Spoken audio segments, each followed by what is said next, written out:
Ya, sangat penting yang saya sampaikan untuk dapat poin waktu itu. Tadi saya lihat kita sekarang urutan 3 dengan 6 poin, Australia 6 poin, tetapi nanti ada game antara Australia dan Bahrain.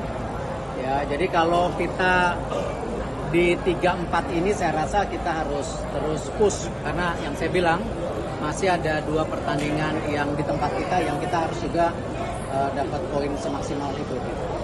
Evaluasi apakah Jadi tetap. Jadi. cakup berarti Pak?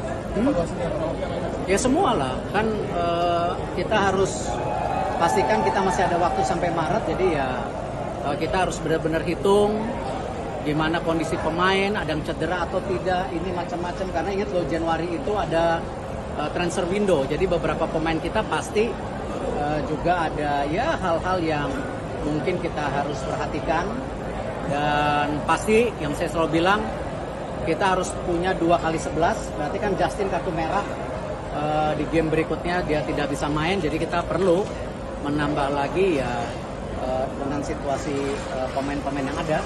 Ya semoga saja Mes dan Kevin bisa recovery, bisa memperkuat lagi lini pertahanan kita gitu. Bagaimana Pak permainan? kemenangan ini berarti masuk Sintayong gimana Pak? Kenapa? Masuk Sintayong berarti aman Pak? Kan tadi saya bilang semua kita evaluasi. Permainan timnas hari ini gimana Pak malam ini? Permainan timnas menurut Pak Erik gimana? Bermain dengan 3-5-2, kita punya kesempatan di lini tengah kita cukup bisa kontrol bola. Ya itu yang mungkin menjadi kunci beberapa kali serangan balik yang efektif. Ya ini salah satu ya memang taktikal atau formasi strategi itu menjadi penting karena pasti semua tim yang di grup neraka ini ya pasti masing-masing selalu merubah strategi dan taktiknya tanpa menjaga tentu komposisi pemain yang tentu nanti malah tidak siap untuk perubahan taktik-taktik itu gitu. Pak, kemarin setelah kalah sekarang setelah kemenangan ini bagaimana Pak?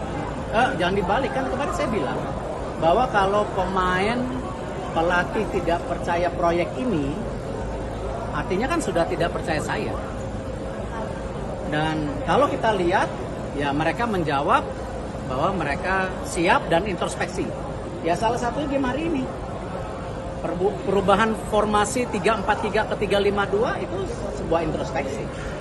Ya, susunan pemain yang cukup stabil ya itu introspeksi diri. Pemain bermain dengan fight hari ini itu introspeksi diri. Jadi saya merasa kita mulai kembali ke jalan yang kita mauin. Ya kembali tapi masih ada 4 game. Bisa nggak kita nambah 6 poin di 4 game ke depan? Nanti target kedepannya untuk Sintayong gimana Pak?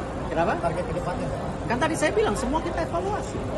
Pak, berarti 4 pertandingan lagi 6 poin Pak. Lagi Apa? dari PSSI 4 pertandingan lagi 6 poin. Ya harus kalau mau lolos ke ranking 4 atau ranking 3 kan. Marcelino hari ini cetak 2 gol Pak. Tanggapannya Marcelino hari ini cetak 2 gol. Marcelino memang salah satu pemain terbaik yang Indonesia miliki dan saya rasa dia perlu dorongan, stabilitas karena kan usianya muda. Tapi kalau diberi kesempatan dia bisa. Tinggal publik saya harap untuk pemain-pemain muda kita seperti Marcelino jangan ketika main bagus dipuja, tapi ketika para pemain muda ini perlu sandaran kita mencemoohkan. Nah ini kembali pemain-pemain ini perlu waktu beradaptasi, ya kasih kesempatan.